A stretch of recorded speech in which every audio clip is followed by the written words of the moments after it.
મહેસાણામાં લૂંટેરી દુલ્હન ગેંગનો પર્દાફાશ. યુવતીએ 18 વખત લગ્ન કરી લાખો રૂપિયા પડાવ્યા. લગ્ન કરતા પહેલા સામેવાળા પાત્રની તમામ વિગતો ચકાસી લેજો, બાકી પસ્તાવાનો વારો આવશે. મહેસાણામાં લૂંટેરી દુલ્હન ગેંગ ઝડપાઈ છે. તેમની કાળી કરતૂત વિશે જોઈએ રિપોર્ટમાં. મહેસાણાના બેચરાજી આદિવાળા ગામના યુવકે પોલીસ સ્ટેશને ફરિયાદ નોંધાવી હતી. ઓગસ્ટ મહિનામાં યુવકે અમદાવાદની ચાંદની રાઠોડ નામની યુવતી સાથે લગ્ન કર્યા હતા. લગ્નના 4 દિવસમાં જ યુવતી પિતાની બીમારીનું નાટક કરી દાગીના લઈને ભાગી ગઈ. યુવકે આરોપી ચાંદનીનો સંપર્ક કર્યો તો છૂટાછેડા માટે 50,000 રૂપિયા પડાવ્યા અને બળાત્કારના ખોટા કેસમાં ફસાવી દેવાની ધમકી આપી. ફરિયાદના આધારે પોલીસે આરોપી ચાંદનીની ધરપકડ કરી. પોલીસ તપાસમાં ચોંકાવનારી વિગતો સામે આવી છે.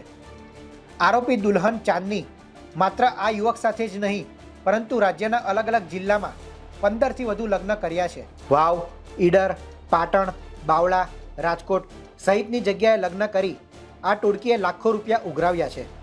ચાંદની ઉપરાંત રશ્મિકા નામની અન્ય એક મહિલા પણ દુલ્હન બનીને છેતરપિંડી કરતી હતી. આ ટોળકી લગ્ન દીઠ 2 થી 5 લાખ રૂપિયા વસૂલતી અને થોડા જ દિવસોમાં ફરાર થઈ જતી હતી. અત્યાર સુધીમાં તેઓએ અંદાજિત 52 લાખ રૂપિયા અને દાગીનાનો આર્થિક લાભ મેળવ્યો છે. બધાની તો મને ખબર નથી, પણ મારા મેરેજ કરાવ્યા. કઈ નહીં, ત્યાં મેરેજ કરવાનું, પછી ત્યાં રહેવાનું, પછી મૂકી જાય, લઈ જાય, પછી આવતું રહેવું. કઈ નહીં, ઘરે ઝઘડો થયો એ રીતે પછી નીકળી જવાનું. હા, એવી રીતે. બધાની તો ખબર નથી અત્યારે, બીજા બધા અલગ અલગ. અમારે કોન્ટેક્ટ જો પછી આવી રીતે કરતા ગયા, પછી કરતા જ ગયા. મેરેજ નું કામ કરતા હતા. તમારું શું કઈ મેરેજ બ્યુરો? મેરેજ નું ખાલી એમને ચલાવતું હતું, નામ નતું. બધા દલાલો કોન્ટેક્ટ કરતા, દલાલો કોન્ટેક્ટ કરીને છોકરા આવતા, છોકરી બતાવતા, લગ્ન કરાવતા. કેટલા પૈસા? લાખ, 1.5 લાખ, 2 લાખ જેવી પાર્ટી. અત્યાર સુધી આવા કેટલા મેરેજ કરાયેલા? 16. રવિભાઈ દવે મને દેખાડ્યું. ત્યાંથી રશ્મિભાઈ પછી આ રાજુ ઠાકોર એ દેખાડીને એ મારા ઘરે જોવા આવ્યા, હું એમના ઘરે જોવા ગયો. પછી અઠવાડિયા પછી કોર્ટ મેરેજ કર્યા, ઘી કાંઠા શુભમમાં કોર્ટ મેરેજ કર્યા. કોર્ટ મેરેજ કર્યા પછી મારા ઘરે 2 દિવસ રોકાણી, પછી આવીને તેડી ગયા. બરાબર, તેડી ગયા પછી એમને એમ કીધું કે મારા પપ્પાની બીમાર છે, હું જવું આટો ખાવા. બરાબર, આટો ખાવા જઈ પછી કે 2 દિવસ થયા તો પછી ફોન આવ્યો કે મારા પપ્પા એક્સપાયર થઈ ગયા છે. અને પછી મેં એમને એમ કીધું કે અમે અહીંયા આવી. બરાબર, એ અમને એમ કે અત્યારે નહીં આવવાનું, નવા જમે એવા આમ હો તેમ હો, કે 12મા દિવસે જવાનું, 13મા દિવસે જવાનું, આવી રીતના અમને લબડાય જ કર્યા. બરાબર, અમે એમને ફોન કર્યા પણ એમને અમને કંઈ જવાબ જ ના આપ્યો. લગ્ન થયા પછી 4-5 દિવસે એ ભાઈ જઈને પછી અઠવાડિયામાં પપ્પા એક્સપાયર થઈ ગયા. આ ગુનાહિત ટોળકી પકડાઈ ન જાય તે માટે પૂરી સાવચેતી રાખતી હતી. ચાંદની અને રશ્મિકા લગ્ન સમયે પોતાના નામ અને અટક બદલીને ખોટા આધાર કાર્ડ અને લિવિંગ સર્ટિફિકેટ રજૂ કરતા હતા.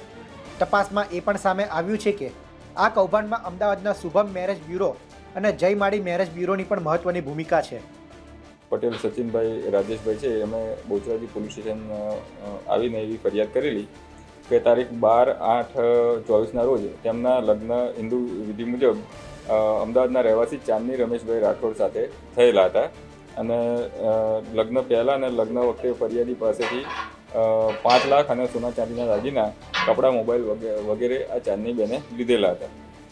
લગ્નના 4 દિવસ પછી ચાંદનીબેનના જે બનેવી એક રાજુભાઈ ઠક્કર કરીને જે ઓળખ આપેલી હતી એમના બનેવી તરીકેની, એ આદિવાડા ગામે આવેલા ને કે ચાંદનીના પિતા બીમાર છે એમ કરીને ચાંદનીને લઈ ગયેલા હતા. અને ત્યારબાદ ચાંદનીનો મોબાઈલ બંધ થઈ ગયેલો અને કોઈ પણ જાતની આમની સાથે વાતચીત કરેલી નહીં. એથી ફરિયાદીને શંકા ઉપજતા એમણે રાજુભાઈ ઠક્કરનો, જેમણે એમના બનેવી તરીકેની ઓળખ આપેલી અને મેરેજ વખતે પૈસા પણ લીધેલા હતા, એટલે એમનો સંપર્ક કરતા આ જે આખું કાવતરું છે એ ખુલ્લું પડેલું. એમણે ગલ્લા તલ્લા કરતાં ખબર પડી કે ભાઈ આની અંદર કંઈ એમની સાથે છેતરપિંડી થયેલી છે. આવી ફરિયાદ એમણે આ અંગે ફરિયાદ કરવાની વાત કરતાં રાજુભાઈ તરફથી બળાત્કારના કેસમાં અથવા અન્ય કેસોમાં ફિટ કરી દેવાની પણ એમની સાથે ચર્ચા કરેલી. ટોટલ 5,57,000 જેટલી રકમ જે છે એ આમની પાસેથી લીધેલી હતી. આ અંગે બહુચરાજી પોલીસ દ્વારા વધુમાં તપાસ કરવામાં જે તે વધુ તપાસ કરવામાં આવેલી અને બોચરાજી પોલીસ સ્ટેશન તરફથી 300 BNS કલમ 336(3), 340(2), 318(2), 314, 308(6), 7, 352, 82(2), 351(3), 61(2) અને આ ઓર્ગેનાઇઝ ક્રાઇમ હોય આ આખું બધા ભેગા મળીને સુનિયોજિત ઓર્ગેનાઇઝ રીતે આ ક્રાઇમ કરેલો હોય 111(2)B પણ મુજબ ગુનો દાખલ કરવામાં આવેલો છે. આ અંગે વધુ તપાસ કરતાં એવું જાણવા મળેલ કે આ જે આરોપી ચાંદની છે જેના અન્ય વ્યક્તિઓ સાથે લગ્ન કરતી હતી એ ચાંદનીએ ટોટલ 18 મેરેજ કરેલા છે અને દરેક જગ્યાએથી અલગ અલગ રકમ લીધેલી છે અને ત્યારબાદ ત્યાંથી ફરાર થઈ ગયેલા છે. આ ઉપરાંત ચાંદનીના જે મધર છે સવિતાબેન ઉર્ફે સુશીલાબેન, વાઇફ ઓફ રમેશભાઈ સોમાભાઈ ઠાકોર, તેઓ પણ આની અંદર સંડોવાયેલા હતા.